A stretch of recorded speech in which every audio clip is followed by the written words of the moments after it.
नमस्कार। रामायण की कहानी में आज हम एक ऐसे मोड़ पर आ पहुंचे हैं जहां खुशियों से जगमगाती अयोध्या पर एक गहरी साजिश की परछाई पड़ने वाली है।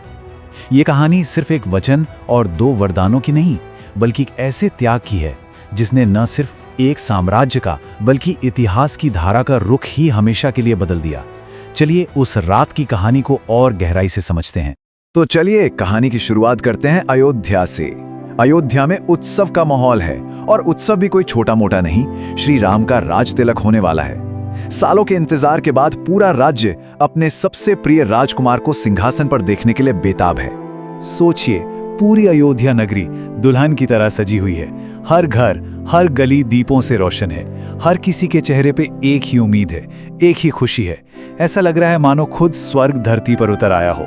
लेकिन कहते हैं ना, जहां बहुत ज्यादा रोशनी होती है वहां परछाई भी उतनी ही गहरी होती है। और उन्हीं महलों के अंदर एक ऐसी ही परछाई, एक साजिश जन्म ले रही थी। और यहीं कहानी में एक ऐसा किरदार आता है जो सब कुछ बदल देता है। रानी कैकेयी की दासी मंथरा जब वो इस जश्न को देखती है तो उसके मन में, आप कह सकते हैं, ईर्ष्या की एक आग सी लग जाती है और वो इतिहास से एक ऐसा भूला हुआ पन्ना निकालती है जो एक हथियार बनने वाला था। मंथरा के शब्द देखिए, रानी, अगर राम राजा बन गए तो भरत हमेशा उनके अधीन रहेंगे। बस यही वो एक बात थी, वो डर का एक छोटा सा बीज जो मंथरा ने रानी कैकेयी के मन में बो दिया। और देखते ही देखते इस बीज ने उनके प्यार, उनकी ममता पर कब्जा कर लिया। यहीं से उस साजिश की शुरुआत हुई जिसने सब कुछ पलट कर रख दिया। अब सवाल ये उठता है कि ये वचन, ये वरदान आए कहां से? देखिए, इसका एक पूरा इतिहास है। बहुत साल पहले जब देवताओं और असुरों में एक भयानक युद्ध, देवासुर संग्राम चल रहा था, तब रानी कैकेयी ने सिर्फ एक रानी की तरह नहीं बल्कि एक योद्धा की तरह राजा दशरथ के प्राण बचाए थे। और उसी वक्त राजा ने खुश होकर एक वादा किया कि वो उनसे कोई भी 2 वरदान मांग सकती हैं। और रानी कैकेयी ने उन वरदानों को भविष्य के लिए संभाल कर रख लिया था। और अब राज तिलक की उसी रात मंथरा की बातों में आकर रानी कैकेयी ने फैसला किया कि अब वक्त आ गया है उन 2 वरदानों को इस्तेमाल करने का। वो को भवन में गईं और राजा दशरथ के सामने अपनी मांगे रखीं। और वो 2 मांगे अयोध्या के इतिहास को हमेशा के लिए बदलने वाली थीं। पहली मांग, भरत को राज सिंहासन दिया जाए। और दूसरी मांग तो जैसे किसी ने सोची भी नहीं होगी, कि राम को 14 साल का वनवास मिले। ये सिर्फ 2 मांगे नहीं थीं, ये अयोध्या के भविष्य पर एक बिजली की तरह गिरी थीं। ये सुनना था कि राजा दशरथ पर मानो आसमान टूट पड़ा। वो पूरी तरह बिखर गए। उन्होंने कैकेयी के सामने बहुत मिन्नतें की, गिड़गिड़ाए, लेकिन वो अपनी बात पर अड़ी रहीं। जरा सोचिए, एक पिता के लिए अपने ही बेटे जो उनके प्राणों से भी प्यारे थे, उन्हें वनवास भेजने का फैसला सुनाना, इससे बड़ी पीड़ा और क्या हो सकती है? अब सबकी नजरें थीं श्री राम पर कि वो क्या कहेंगे, उनकी क्या प्रतिक्रिया होगी। और यहीं कहानी का वो हिस्सा आता है जो हमें धर्म, त्याग और कर्तव्य का असली मतलब सिखाता है। और जब श्री राम को यह सब पता चला तो उनके चेहरे पर ना कोई शिकन थी, ना कोई दुख। उन्होंने एक पल के लिए भी सवाल नहीं किया, बस एक ही बात कही, पिता का वचन ही मेरा धर्म है, मैं अवश्य बन जाऊंगा। उनके लिए अपने पिता के वचन का मान रखना दुनिया के किसी भी सिंहासन से कहीं ज्यादा बड़ा था।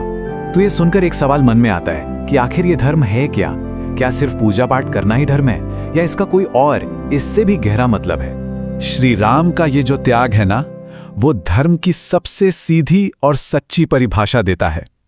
धर्म का मतलब है अपना कर्तव्य पूरा करना, अपना वचन निभाना, और चाहे कुछ भी हो जाए नैतिकता के रास्ते पर चलना। श्री राम ने सिंहासन को ठोकर मारकर इसी सबसे बड़े धर्म का पालन किया। अब देखिए, श्री राम का यह फैसला सिर्फ उनका अपना नहीं था, इसका असर पूरे राज परिवार पर पड़ा। एक के त्याग ने दूसरों को भी प्रेम और त्याग की राह पर चलने की प्रेरणा दी। सबसे पहले माता सीता, उन्होंने एक पल में महलों के सारे सुख छोड़ दिए। उनका कहना था, पति के बिना मेरा जीवन अधूरा है, मैं भी आपके साथ बन जाऊंगी। उन्होंने साबित किया कि एक पत्नी का धर्म हर हाल में अपने पति के साथ खड़े रहना है। फिर बारी आई भाई लक्ष्मण की। उनकी भक्ति तो देखिए, उन्होंने साफ कहा, भैया मैं आपकी सेवा के बिना एक पल भी नहीं रह सकता। और वो भी महल, राजपाट सब कुछ छोड़कर अपने भाई के साथ वन जाने को तैयार हो गए।